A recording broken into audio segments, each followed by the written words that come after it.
like every band, before they could record a demo, they had to go in front of the committee, and they would say, yeah, okay, you can release it or not. It was just ridiculous.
Welcome to the Dreams of Consciousness podcast. If you'd be so kind, would you mind introducing yourself? Hi, Adrian. So this is Alex from the band Pandemia. I'm the guitarist. I'm the one doing the international interviews, been largely responsible for the new album, Darkened Devotion. So, the band decided to push me forward for this interview and to be the guy who answers your questions. So I'm super excited to be here and look forward to, hearing your impressions and what questions you have. Yeah, and I'm really excited to speak to you about this new album and about Pandemia's history. Let's start with describing Pandemia's music. What would you say Pandemia plays? What is Pandemia? Yeah, we kind of define ourselves as a death metal band with the accent on the metal part, right? You can sometimes kind of reach into other genres like thrash metal, or something, perhaps, a little bit of black metal, but not so much, I would say like 2%, but definitely a death metal band with a big influence from the real riff metal scene. So, yeah, that's a good question. I've never been really asked that, but we definitely define ourselves as death metal. We come from those principles, we grew up in the days of early, the first wave of death metal, 88, 89, when all the Death and Morbid Angel albums were coming out. And yeah, we kind of compose and present our band from this kind of source, and that's our motivational kind of power, that keeps us going. Being connected to the early roots of death metal and trying to bring a little bit of a kind of more up to date and modern approach to it. Would you say Pandemia's music is mostly fast? You mean past, like focusing on the kind of old school stuff, or? Yeah, like, maybe even a little bit like thrash bass in terms of your tempos and the way you use blast beats and double bass pedals. Yeah. And the riffing. Yeah, possibly. I mean, we definitely kind of come out of there. We were very lucky, like with the latest album, with Darkened Devotion, we got an excellent drummer from one of the most prolific guys in the Czech scene. And he brought a lot of kind of modernized elements and approaches to playing the rhythms for our music. So it's kind of half and half. We honor the origins of the band and where the genre comes from. But at the same time, we don't want to be just stuck in the past and become a nostalgia act. So yeah, a little bit of like it's definitely based on honoring our roots, but at the same time trying to come up with new stuff. And like in terms of creativity, the way I approach songs, I always make sure that the idea that comes through is like the pure idea. Like you would probably say, like David Lynch mentioning, when the idea comes to you, you just work with it, and that's the same with writing music. So it's not super kind of overthought, especially when it comes to like rhythms, guitar rhythm parts, and the riffs. It's just pure creativity, you just kind of nail it down, make sure that the execution is there. And that's probably the biggest element, So like it's not super kind of consciously decided to play this music. It just feels very natural for us. I'd like to speak more about the way you write songs and the way you draw inspiration from people like David Lynch. But before we get there, you mentioned coming out of the first wave of death metal in bands like Morbid Angel and Death. Can you tell me a little bit about the origins of Pandemia? What brought you guys together, and maybe what the scene was like in the Czech Republic when you guys first started playing? Where do I start? that's the questions. well, let's start with how you met. Yeah. The other guys in the band and why you decided to form Pandemia.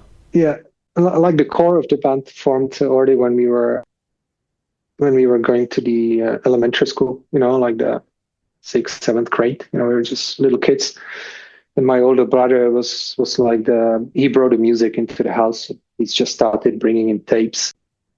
He still had a reel-to-reel, with loads of records. We didn't even know what artists they were. They were just like, but the sound of the music was just enchanting. And so like we formed like this circle of people around ourselves, like the late 80s, early 90s, and we were always dreaming about starting a band, and a metal band, and the faster the better. So when we got to like 92, 93, we actually acquired some musical instruments. We started different bands. We like the 3 guys who met at the elementary school, like me, Jarda, and Pavel, that was the drummer who recorded albums 2, 3, 4, and 5. We were kind of quite close friends, and we were playing in other bands or kind of just getting ourselves kind of experience, with playing music, and then just starting to learn playing instruments and stuff. And I think in 93, 94, me and Jarda, the bass player, we started rehearsing with one of the local drummers under the name Suffering. And we were already like trying to play death metal, of course it was very rough, and we didn't have that many skills, to kind of play anything too elaborate. It was more in the vein of like early Amorphis or early Death, those kind of compositions. And then we discovered in 94, when we did like our first demo, that there was already a band called Suffering. Somewhere in Finland, we saw it in one of the like tape trading lists, there was like Suffering, and it was kind of obscure name of their demo. And it's like, oh, we are doomed, we can't use that name. And our singer back then just put forward the name Pandemia, which was super strangely sounding and unusual. we were not familiar with even what it meant, so we had to find it in an encyclopedia, and he explained to us like what it means, and we were like, okay, that sounds good. And we recorded our first demo in 1995 as Pandemia, in a lineup that was very similar to the one that was very long standing, and the lineup with which we later toured Europe and Latin America and everything. Just these three core guys from the elementary school just got together, and we managed to take it quite far. So that those were like the humble beginnings. Going to concerts a lot, local Czech bands, of course. There was the scene was super strong. Like the super strong element back then was the influence of not influence, but like the stronghold of communism. You can imagine the regime was very powerful. Any band that played under the regime, they had to go and kind of have their music approved. Like every band, before they could record a demo, they had to go in front of the committee, and they would say, yeah, okay, you can release it or not. It was just ridiculous. Luckily we didn't. We started like a few years later, so we didn't get to that. But we have friends from the scene who experienced that, and they have quite a lot of stories.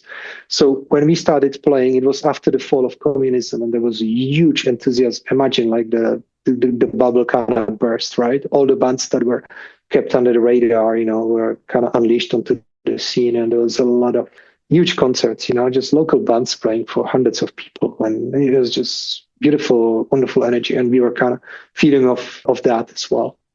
And one of the biggest influences on us at the very beginning was a band called Krabator. They were like the first death metal band in the Czech Republic that actually released an LP. I think it was 91. And yeah, we eventually became really close friends, and they helped us a lot with visibility, and breaking into the scene. So yeah, that's definitely a huge influence that I can mention from the beginnings. And the Czech scene was very potent, especially 91, 92, 93. It was hundreds of people showing up at concerts, great records, real records with incredible creativity being released. And yeah, it was a great time, It was a great time. I mean, some of the earliest influential death metal bands, during the tape trading era were from the Czech Republic. You mentioned Krabator. There's also Master's Hammer.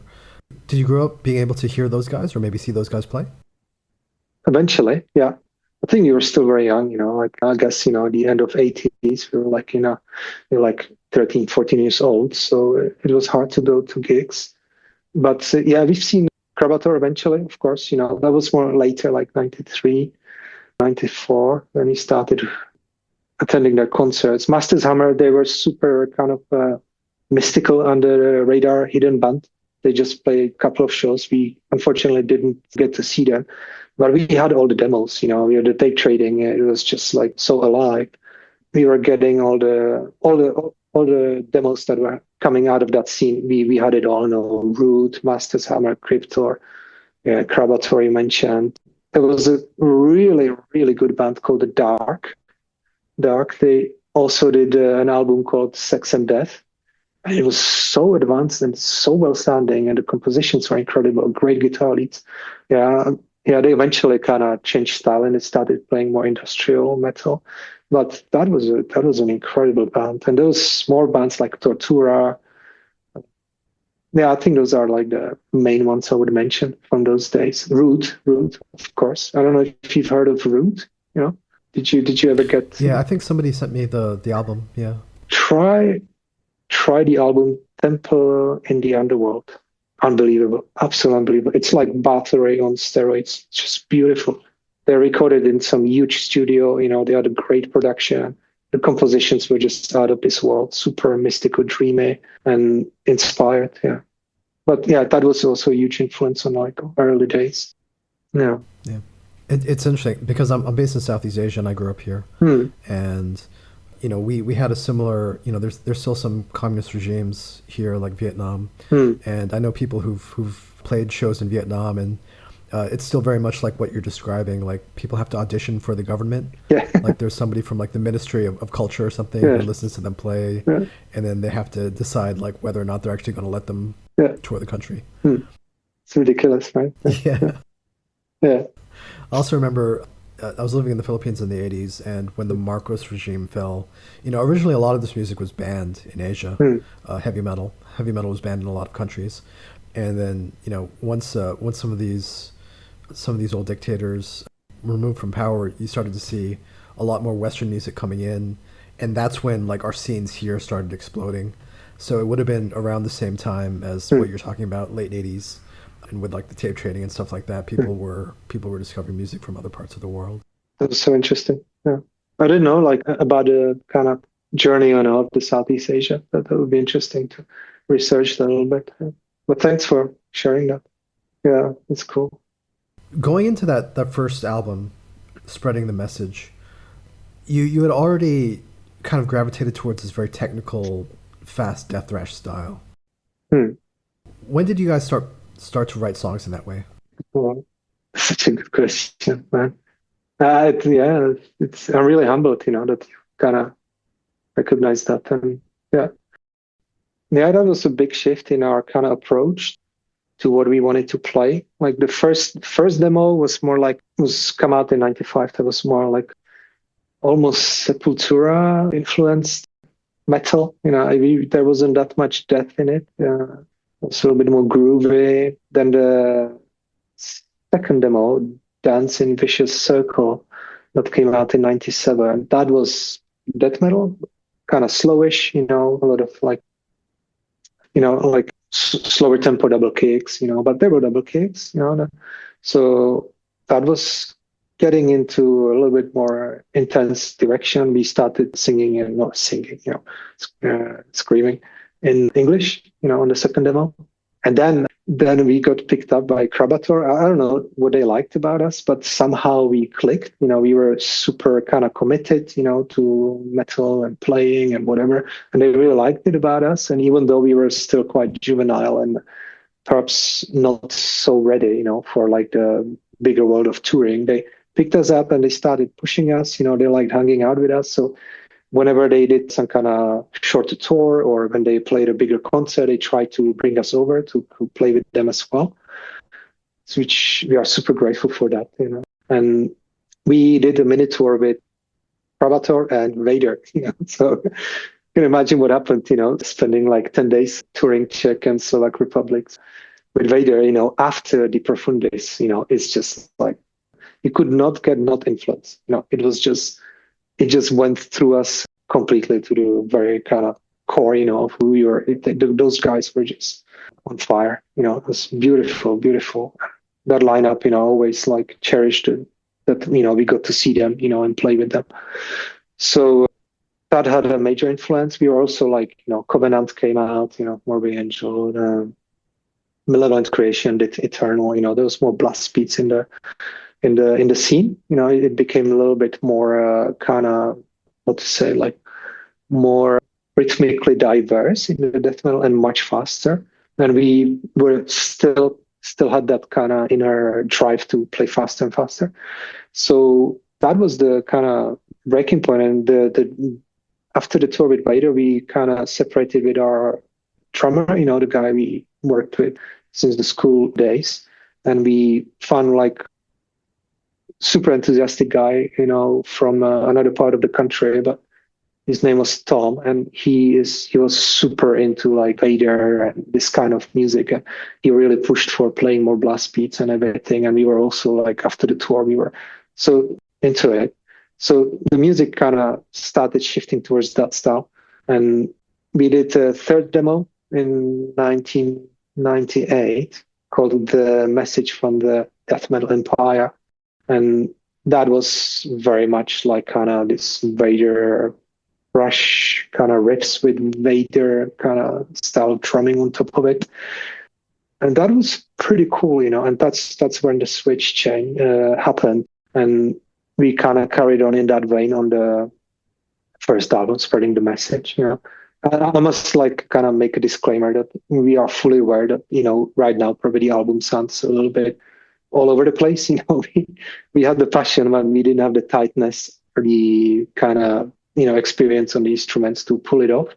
But there's a lot of kind of pure, how to say, like Yeah, there's this beauty and the naivety of the music we were playing back then, and there's some really good riffs, So I believe, even though we could not reproduce like the energy of what it sounded like in a rehearsal space on the record, it still kind of got some great tunes, and it was, we were very lucky to get picked up by an American label, by Los Disciple Records, who put a fair amount of money, put us on tour again in through Europe, and released the first album. Yeah, but a change happened between like 97, 98, and we just were like obsessed with playing faster and more intense.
The early albums are very ambitious in a way, Yeah.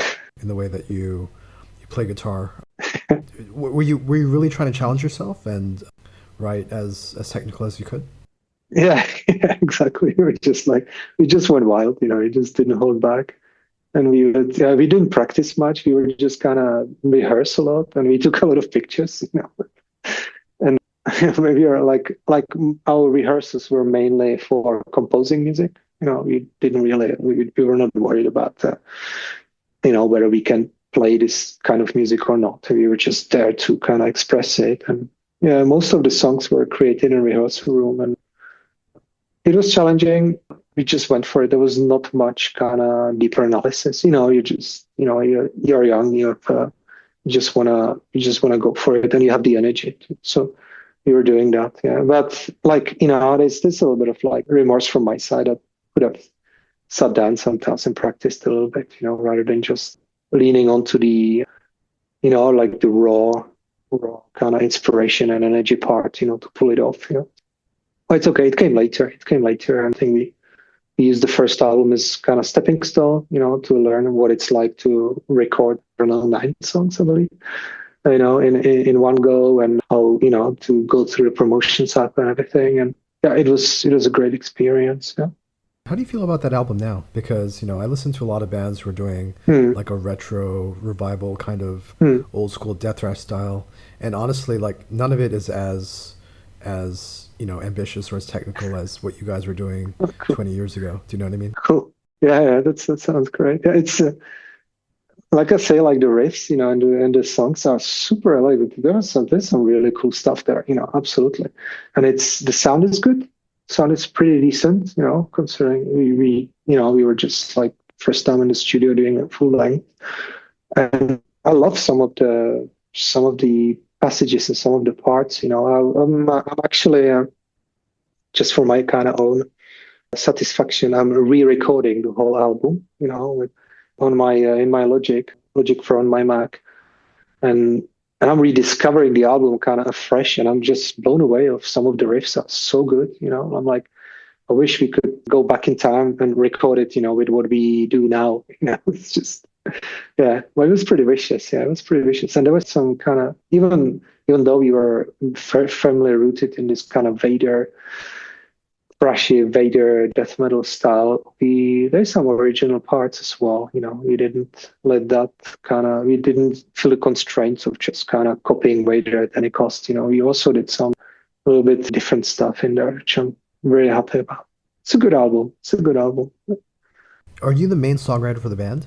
Do all the songs start with you? Currently, yes. I was there for the first three albums, and the more we released, the more kind of autocratic it became. I was just like more clear vision as the band progressed. And then I left in 2005 and I came back in 2020. What happened in between was just the guys were trying to make up, for kind of my initial kind of need for control, and so the two albums that were released while I wasn't there, they are very kind of democratic. Everybody could do whatever they wanted, which I guess was very important for them to do that. And now when I came back, that was like one of the reasons I actually came back, because Yarda was trying to restart the band, in like around 2020, 2021, and he was telling me like, just come back, and I was like, but like I'm not very I'm not very collaborative person. I sure he want me back, because if I'm back, I'm gonna do most of the music myself. And he was like, that's fine. He was like, I would love to hear your riffs again and just get into that spirit. So the latest album is pretty much mainly my work. The drummer had some influence, but all the riffs, concepts, song titles, the theme itself, the artwork, everything kind of started with my ideas for that. And I put all the hours in. I was just telling someone, like, I just did an interview recently that I feel like I've aged 10 years, during those 2.5, 3 years of putting this album together, with all the stuff that it involved. But it's been definitely worth it. Yeah, it's been a wonderful journey. When you sit down to write, does everything start with the riff for you? Do you start with the riffs and arrange them? Hmm. Most of the time, yeah, it's definitely a riff-oriented approach. I'll let the riffs come to me, especially at like unusual times. So I do sometimes kind of record my like humming into the phone, or you know, the album is all about nighttime anxieties and all that kind of stuff. And a lot of the riffs are a collection of the stuff that kind of can't sleep. I wake up at 3 a.m, sitting there trying to sleep, can't do it. Okay, so the last resort, just grab the guitar, and suddenly there's a weird riff that didn't exist until that moment. I'm just like, wow, this is superb. What the fuck is this? And I just record it on my phone and just put it down, and then I'll pick it up like a few months later when I'm working on a song. I just have this pool of riffs, but most of them come from this kind of purely, like, the idea has to be pure. I would not sit down like, I don't know. Remember when Kirk Hammett wrote Enter Sandman, right? He sat down and he was like, I want to write this type of riff, and he eventually came up with it. It was almost like super controlled decision to do that. So the way I work is more like I just start noodling around and feel for what feels right, And once it feels right, then I'm like, okay, that's the riff. And I don't know when it's going to be used where, but eventually gets used. So a lot of the riffs that are on the album are spanning all the way back almost like 20 years. Yeah, it's like I just try to pull up the best. And then when I needed to write something and I felt the inspiration, then I would add it, in the moment when I was in the recording session on my Logic doing the demos. But mostly it starts with a riff. Yeah, you're right. Yeah. The demos that you do in Logic, how complete are they? Do you have like programmed drums or anything like that? Yeah. Temp drums? Yeah, I have Tune Track. What is it called? I don't have Superior Drummer, I have the other one, Easy Drummer 3. I have loads of libraries, A lot of the libraries that I've used for the demos are from Dirk, the guy from Megadeth now. But I think he recorded while he was still in Aborted. And a lot of his stuff, some Thomas Hake stuff. I have a bunch of libraries, from Tune Track to extent. I use those for the drums.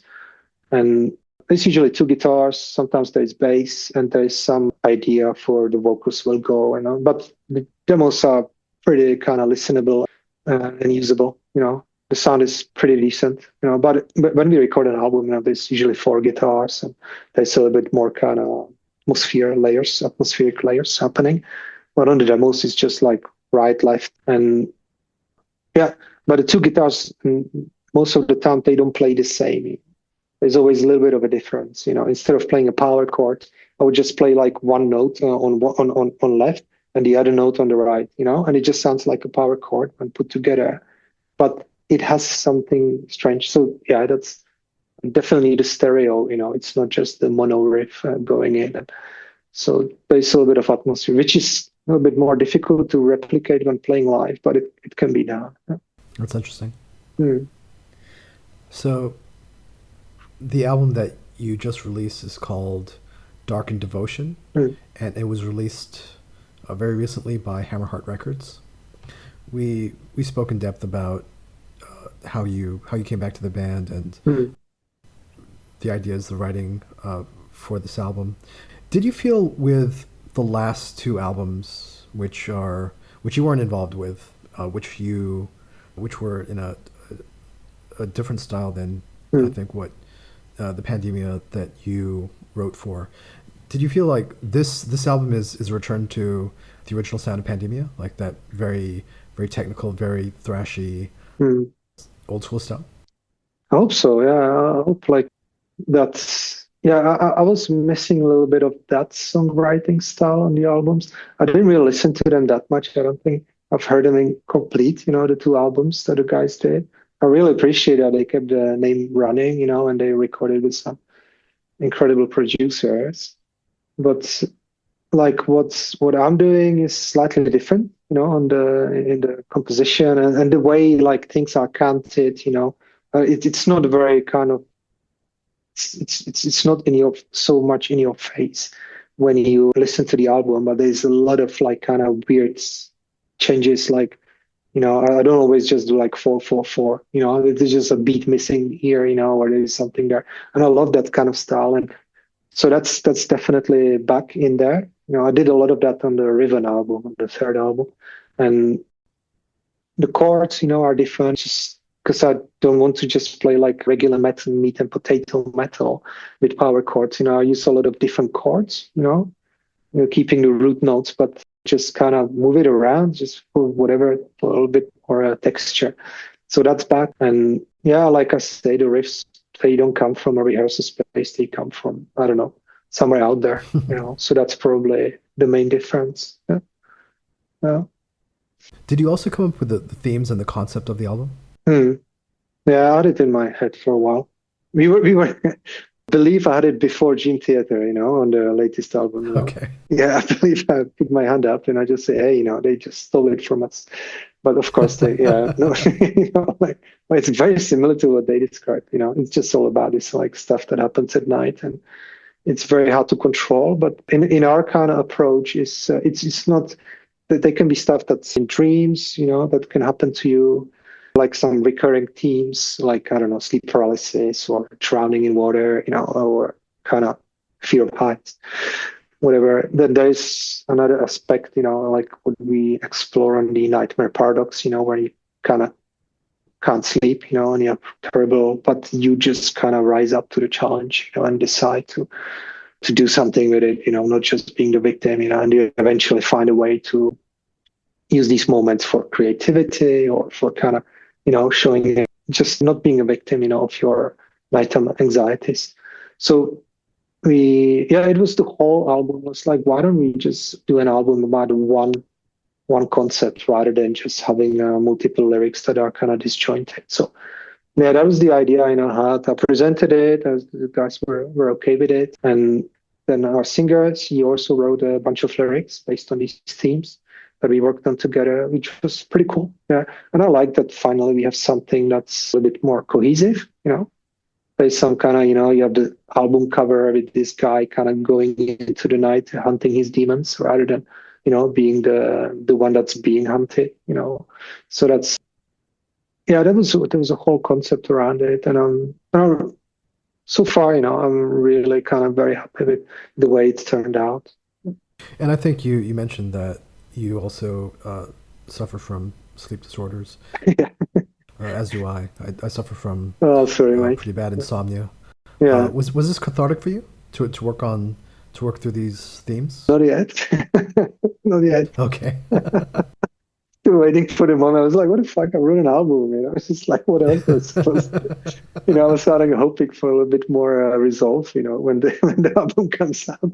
No, I'm kidding. Definitely getting better. It takes work, it takes commitment. I don't know, maybe I'm straying away from the interview, but I'm very keen on like the work of Carlos Castaneda, and whatever he did with around dreaming and stuff. And I have a good support from the community, that kind of left behind when Castaneda left in the 90s. And we are exploring that. I have a really good friend who is supporting me, and I support him, in kind of exploring the dreaming world in the nighttime. And it takes kind of consistent work, and it gets better. It gets better. And especially like the approach, of like going after your demons and kind of just resolving them, or at least dealing with them one by one. It definitely helps. Yeah, but it's a journey, and aging and stuff. Of course, it's not, you don't have your sleep as you would have as a teenager. Where you could just be in bed for days, on end. Things are changing. You just have to adjust and sort of just stay kind of keeping some sort of resolve. That we will find a way here. Because the worst is just to kind of give in and, start using some props, and drinking and whatever to kind of mitigate the effects of the insomnia, and it's kind of downward spiral. But it's definitely no fun. I'm not taking it lightly. If anyone is struggling with this, I would really recommend, seeking out help, finding some community around it, and then just get support.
So where did you end up recording this album?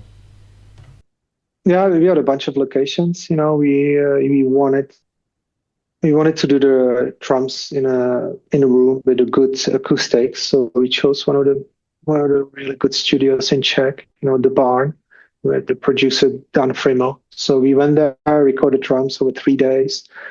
We did a pre-production, so the drummer was super prepared. He had everything in the click tracks and everything. So we just went there and he just crushed it. I think he just recorded everything in 2 days, actually. And the third day was just, we did some kind of overdubs, and in case we heard the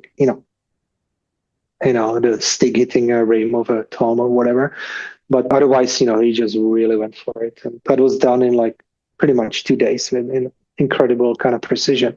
So we didn't even have to do much editing then.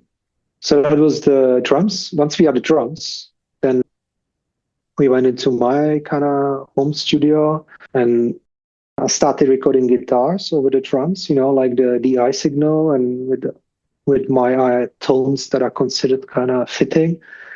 And once we had the guitars, then we did the bass and the vocals, so the vocalist came over, Irka, and we would do the arrangements first. And if they were fitting well, we would immediately record them. So the vocals were also recorded at my home studio, and I think it really turned out well, considering. So everything besides the drums you hear on there, it was just recorded in a dedicated room, in my house where I did a lot of the recording, because I just didn't want to have the stress of being in a studio, on the clock. Just wanted to be sure that, and also perhaps I felt a little bit of inadequacy, coming back after 20 years. I wanted to make sure that I have the space I need to record it properly, and then, if I don't like some part, I don't have to compromise. I can go back to it a few days later and try again or add a little bit more color here and there. So that was the recording. And then we looked for where we're going to master it and mix it. And we ended up choosing this studio that's based out of Portugal called Demigod Recordings. Incredible studio. The guy, Miguel Tereso, he's got an incredible pair of ears. Yeah, the stuff we heard coming out of that studio was very, very much, very kind of different to what most of other productions were sounding like. And yeah, we had to wait, for him to have a slot ready, and then he spent a month or something just doing all the editing, mixing, mastering. There was about 3-4 revisions before we said, okay, that's the one, and then we settled on the final product towards the end of August 2024. So I know the work of Miguel Tereso, who mixed and mastered the album, because he's worked on a few bands I've heard, like Garia. Was this the first album that you worked with? Oh yeah, Miguel on? Yeah. It was very fresh. Very fresh. We were looking everywhere. I had a good connection with a guy from Unleashed. He's the guitarist Frederick, who we were exchanging emails and stuff and talking about ideas. And he also proposed that he could mix and master the album. Then with Dan Swano as well, I was trying to figure out his availability and rates. And, we were talking quite a bit over the email. But then we were listening to Miguel's work, especially the latest Analepsy. I don't know if you've heard that one. Something quiescence or quintessence. It's got a blue cover. I heard the sound. I was just I just fell in love with the sound of it. Not much with the music was a little bit too brutal for me, but the sound of it, the sonic kind of expression of what was on the album was just unbelievable. I just love listening to it just for the sound of it. It was just so well done. So we were very happy that he said yes, and he also kind of enjoyed working on it. Towards the end of the mixing, he was just saying man, it's just there's some amazing earworms there, and he actually really kind of went into the music and started kind of enjoying it himself. Which is great to have kind of element, when someone is working on it, that they also enjoy it, So it was a great experiment that worked out well. Yeah, and we will see what happens next, if we go somewhere else again. But we kind of went into the tradition of working with like kind of international producers. We did the first 3 albums in Czech, and then when I wasn't in the band, the guys started working with kind of foreign producers, which I think was a great addition to the kind of repertoire, to band, the toolbox. So like they did an album with Andy Klassen, from Holy Moses. Then they did an album with Valdemar Sorikta, the guy who produced and recorded some of our absolutely favorite albums in the 90s. So so we decided to kind of go in that direction. And even though we could have mixed it and mastered in Czech, for like fraction of the cost, we decided to just kind of go for it and use Miguel and Demico Recordings. And I think it was a great decision. What did you want Miguel to bring to the finished album, the finished mix?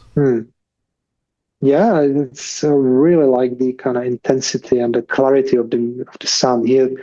He has such a beautiful separation of the instruments, but at the same time, it's very cohesive. You can really tell what bass is doing and what the left or right guitar is doing, or what each hit of the drums.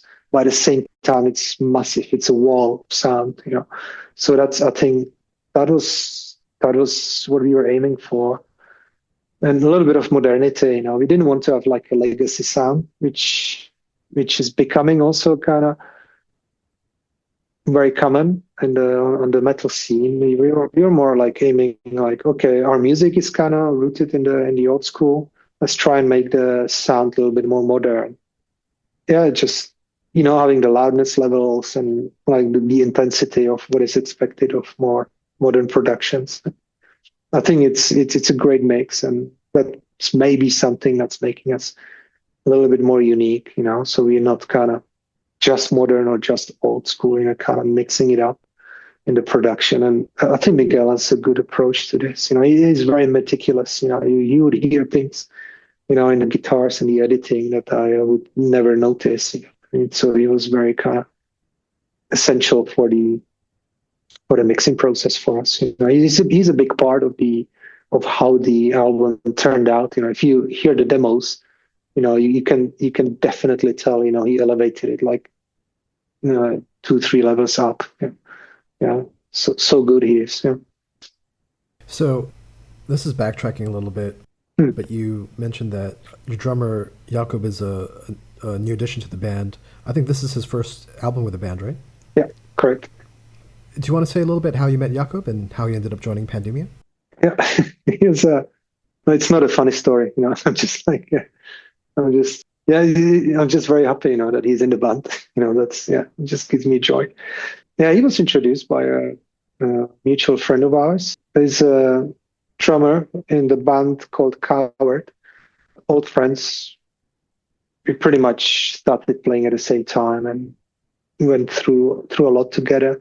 And their drummer, he knew that we were trying to bring the band back, and we tried to play with one of the older drummers and tried to make it work, but it was not flowing. And then, this guy from Coward, the drummer, said like, hey, there's a friend of mine comes over. He's a drummer.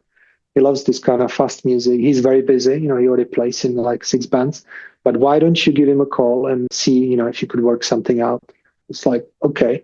We never heard of Jakub before. And then we got in touch, our bass player Yarda, he contacted Jakub. They had a really good conversation on the phone, and Jakub was still kind of unsure because he was already so busy. But then we went to meet him. He drove over. He's like 2 hours away from where we live. So we drove over, met him, had a dinner together, talking about all sorts of things. Then he was like, okay, maybe he was still kind of unsure, but he was like, okay, I'll give it a shot. So we kind of suggested that he learns 3 songs from our discography. And then we met him again like 1 month later at the beginning of 2022. And he learned the songs, and we never heard him play it so well. It was just beautiful just to be with him. even like being able to keep up, with his skills and the precision and speed. And it was just like, wow, we will do anything to get this guy in the band, and he just said, yes, let's go for it. And so he had to kind of accommodate for us a little bit more. He became the drummer, and like a few months later, we already recorded 2 singles that were mixed by Russ Russell, the guy who works a lot with Napalm Death. And oh, okay, yeah. Yeah, Russ, he's amazing. Yeah, poor Russ, I think he struggled. He has some terrible health issues in the last few years, and I think he's just coming out of it. But amazing guy. He was also like on the table to be mixing the record for us, but he was just, his body collapsed completely, like 2023, I think. Yeah, he was just not able to do anything in the studio. But I think he's getting better. Anyway, so that's how Jakub came around. It was sort of like he wasn't super sure. But once we started playing together, it was like, okay, there's something here. Let's take it as far as we can. And he's really been a great asset to the band. Playing live, he's super solid. I think we've just kind of stepped up a few levels, having him in the band and being able to play really fast kind of double kicks, blast beats. We could speed up some of the songs from the past. It was a great encounter, a little bit of magic. We really were starting to get a little bit desperate, like, who are we gonna find? Everybody was so busy, and but then with Jakub, it's kind of clicked, and he's been with us ever since. And we are now entering like year 4, with him in the band, and it's really going well. Yeah, that's awesome. Yeah, he sounds great on the album. It's cool. Yeah, he's good. Puts in a great performance. Yeah, he was like, he has like, I'm happy with just one type of blast beat, just like the traditional European blast, and he just wrote like 5 others, and he made them sound cool, it didn't go like into some crazy brutal death, it still sounds like us, but he really like tried to freshen it up a little bit. It's like, okay, I didn't even know there was so many different blast styles, but he definitely kind of weaved it in, and it's cool. It sounds great. Darkened Devotion.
So at this point, Pandemia has been around for 30 years or more.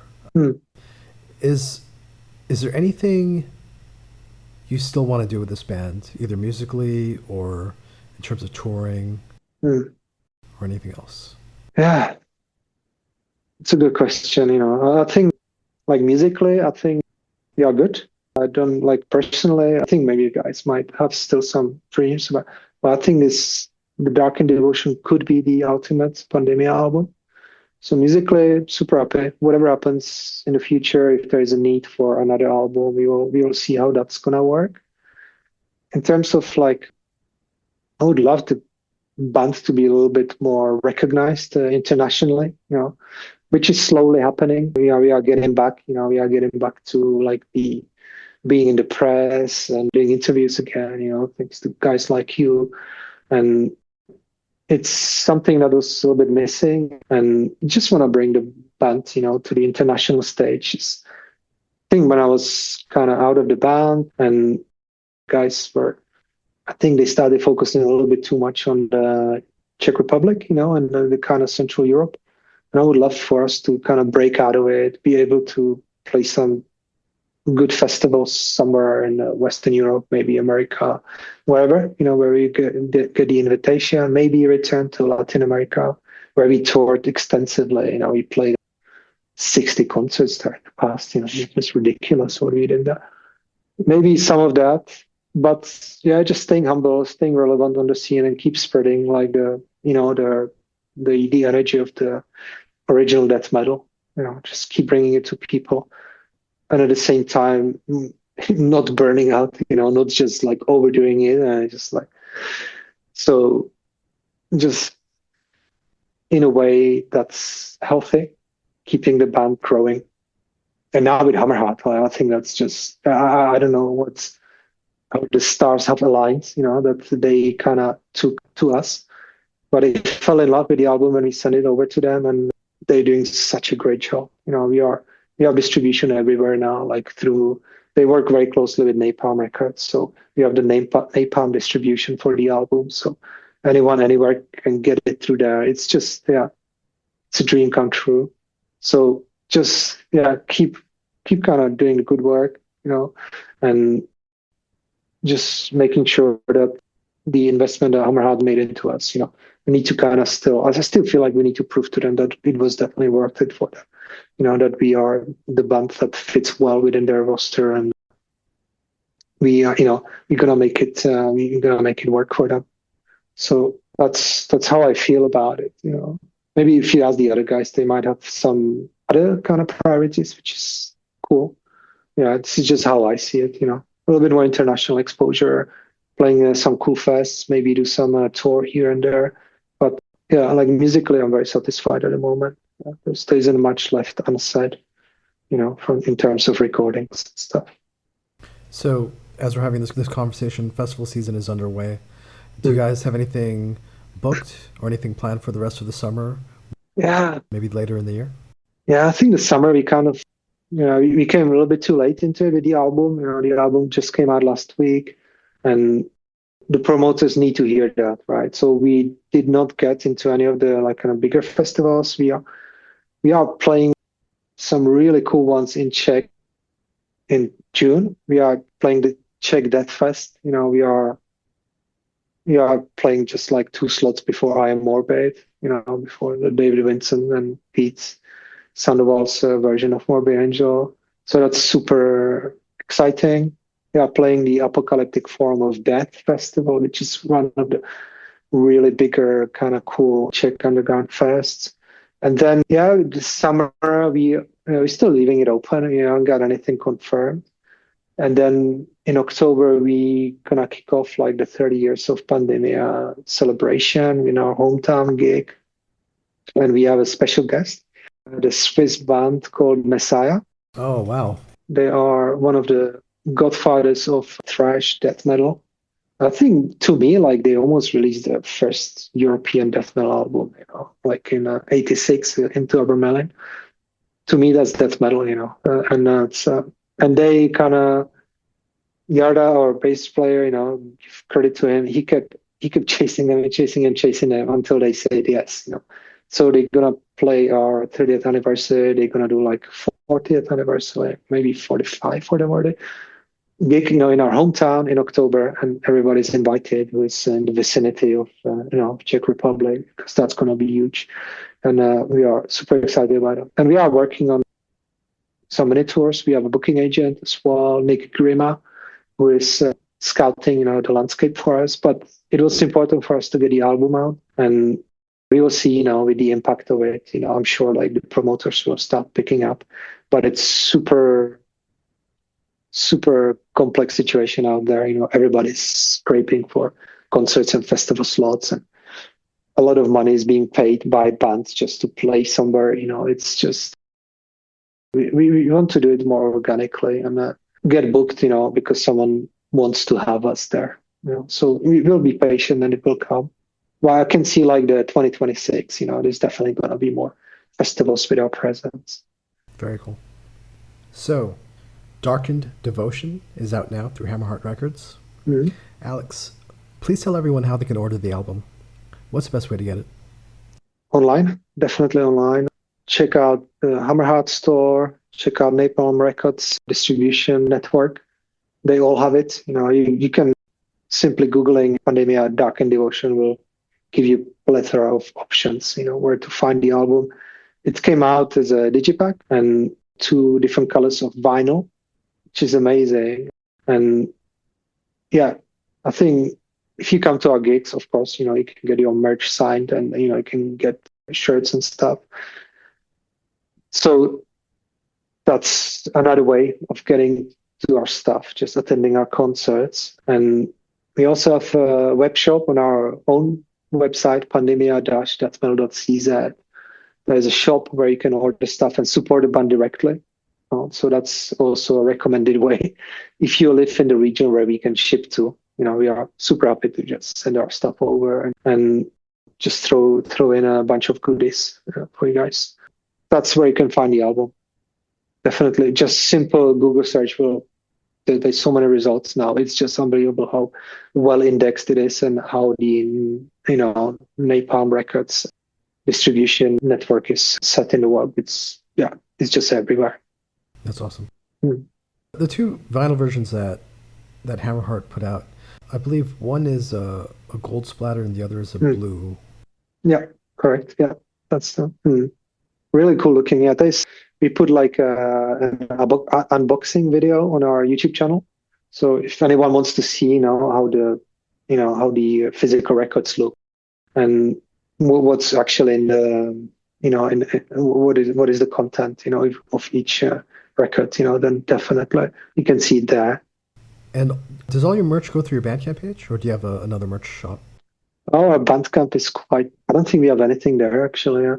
We definitely need to up our merch game. We're not so kind of consistent or not quite there. We have our own web shop on our website, but we will definitely offer more possibilities to get our merch. And the, Bandcamp is a little bit left behind, I must say. I don't even know if we should kind of go into it. What do you think? Is Bandcamp a good place to sell stuff? Is it do people see it as the good source of buying merchandise? So, I mean, I know for most people, especially in independent music, Bandcamp is the go-to for buying music and getting merch and stuff like that. And some people even use it as another form of social media to network with their audience. There have been a lot of changes to Bandcamp in terms of the ownership, and so I don't know what the future is going to hold. I actually spoke to somebody who plays in a band called Woe, an American black metal band, who started his own alternative called Amp Wall, AMPWALL. I think for now, as far as the streaming platforms go, Bandcamp is one of the better ones. I don't know as far as like shipping and stuff like that, if they're the best way to go.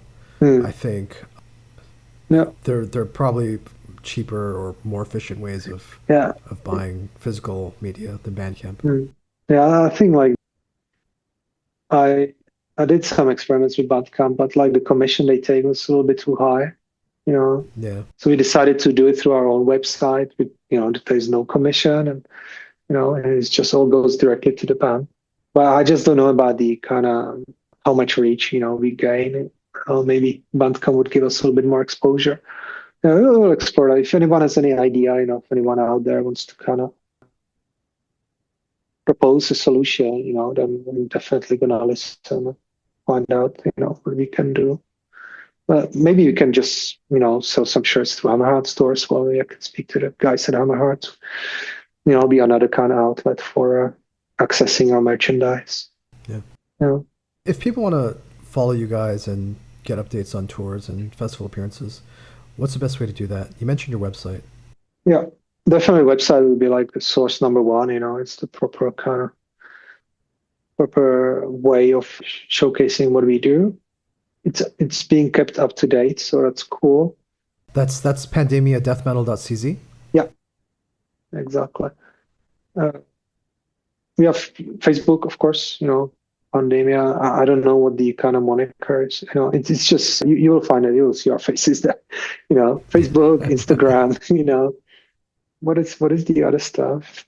Yeah, I think these are the two. We just have Facebook and Instagram right now. There's no effort going into like Blue Sky or X, it's just, Facebook, Instagram for social media. And you're just keeping it there like that. And of course, if you want to stream our music, we are everywhere. We are everywhere. I would probably recommend Tidal. Tidal has got the best sound quality, and it's, I think that our profile there is really well kept, so that's also one way of listening to us. And we have a YouTube channel, which we will revive now as we go into the 30-year celebration. So we're going to start posting some rare videos there, kind of chronicling the journey of Pandemia, from I guess we still have some footage from like 94. So we will start there and then just do like a decade by decade kind of videos. Yeah. Which is going to be a lot of fun. Yeah. That's awesome.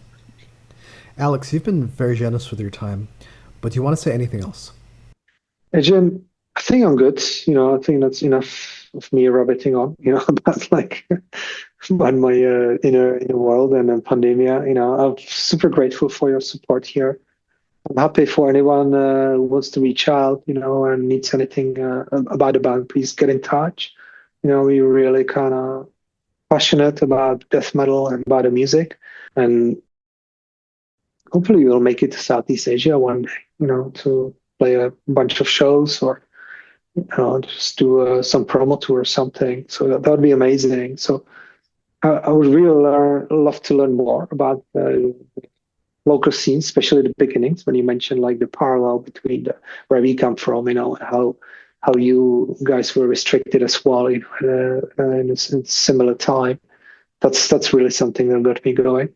But I just want to make sure that people know that we are very grateful for everyone who buys our records, buys merchandise, who gives it a play or saves to a playlist, and supports the band, because it keeps us going, and we notice that, and it keeps us motivated to just keep going with the music.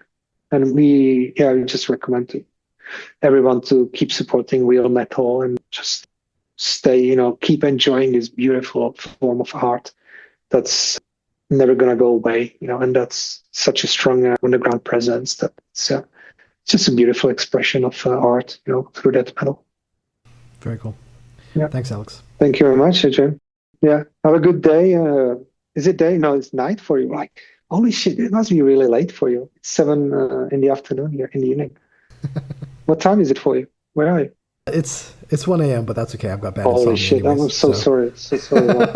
Yeah, I would have been up anyways. Okay, so you have, hope you have good dreams. Yeah, let's see. Thanks a lot, mate. Thanks, Alex. Yeah, stay in touch. Thank you, Vam. Cheers.